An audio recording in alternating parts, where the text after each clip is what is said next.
All right, here we go. We're day 7 for my social experiment / lightning interview with the 4 mayors who's going to be our mayors and 11 councillors in Ward 1 and 6 or 7 councillors on Ward 2.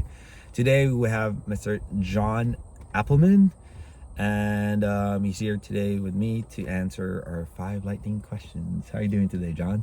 I'm doing great, thanks. So, for our question number 1, this pertains to you. Okay. If you were given a magic wand, oh, by the way, I'm gonna read the questions twice and rephrase it the second time. Okay, so our question number 1.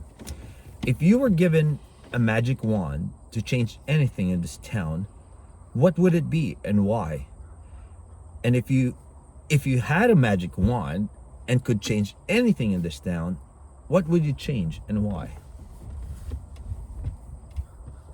Hypothetical questions.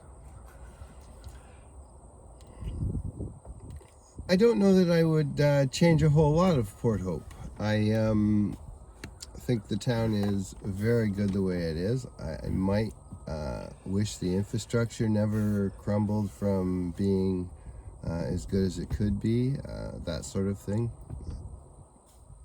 But I don't think it needs a magic wand. So you wouldn't change anything, just leave it the way it is. Well, I would tweak, I wouldn't say exactly leave it the way it is. I think that there's a room for a lot more involvement of the citizens before decisions are made, and that's a big reason why I'm running, but I don't see how to magic wand that. Okay. So regarding our second question, it's in regard to business and environment. What should you think is more important, the business development of this township or the environmental aspect of it? And if your answer is a balance of both, how do you think you'll be doing this as part of the agenda? What do you think is more important, the business development of our municipality or the environmental concerns of our residents? Well, you sort of started the answer there. I think that it's probably a balance between both. I'm very much in favor of sustainability. I think that I like to live with the theory of 7 generations of action, so that my actions that I do take benefit 7 generations down the road and don't harm 7 generations down the road, sort of thing. So but that doesn't mean that I'm not in favor of developing business. I think that there's ample opportunity. There's all kinds of vacant property that can be used for development, and I think it's probably more of a case-by-case scenario, and I think that there's ways to address issues on any given situation. All right. For my third question, it's in regards to the old and the new. Knowing that a big demographic of our town are older and retirees, how do you think we should balance the plans with our youth? We have a large population of retirees and seniors in our community. How will you balance their needs while increasing the opportunities for our youth? I actually see the two as being opportunities for both to mingle, teach each other, learn from each other, that sort of thing. I see a lot of opportunity in outdoor gardening, that sort of thing, where kids and seniors can sort of get together, and it's amazing what seniors know, and I'd really I think the children can benefit from that, and I think there's ways that we can bring that about. And I think that's a community thing, though. I don't think councils have to do much other than sort of ignite the flame. So for my fourth topic, regarding First Nations and Indigenous peoples. Do you have a truth and reconciliation plan with the Indigenous people? If so, what is your agenda on this? What are your plans to help our community participate in reconciliation with Indigenous people? That is a very good question, and one that I have been thinking about a whole bunch, but I haven't got a plan that I would say this is what I'm going to do. I still need to educate myself more. Like most people, I am shocked at the revelations of the last 18 months sort of thing, but then I'm not. So I feel there is definitely a need to reconcile, but at the same time, I'm a second generation Canadian that was born here, and I've worked my life to live here. So I definitely think that something needs to be done, and I will work with whoever I can to facilitate what we can. Thank you. I like that.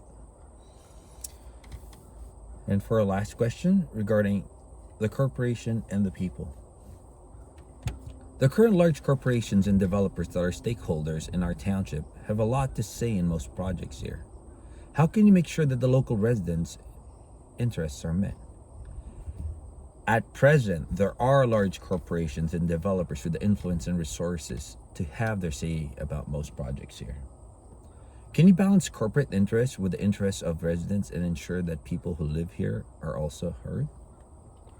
Well, interestingly enough, that's my primary reason for running, or the last thing that I felt wasn't happening that the town needed. And I really feel strongly that we need to get people's voices out as much as we do corporations. Like, I understand the corporations whole game, or part of the game, right? They're here to employ people, and we need them here, right? We want them to be great corporate citizens also, but that doesn't mean that the rest of the citizens shouldn't have as much say as a corporation does.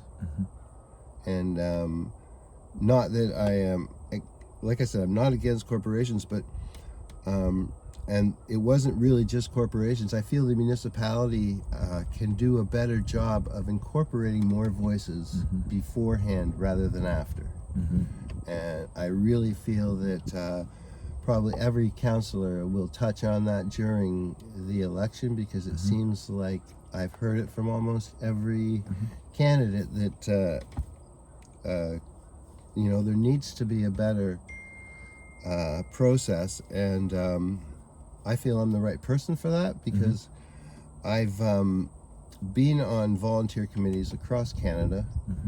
I've once convinced a third of the employees I worked with to climb the CN Tower with me to raise money for charity, the stairs up the inside.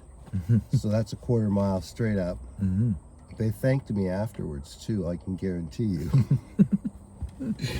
But so I have the ability to get people to be interested in things. That's good.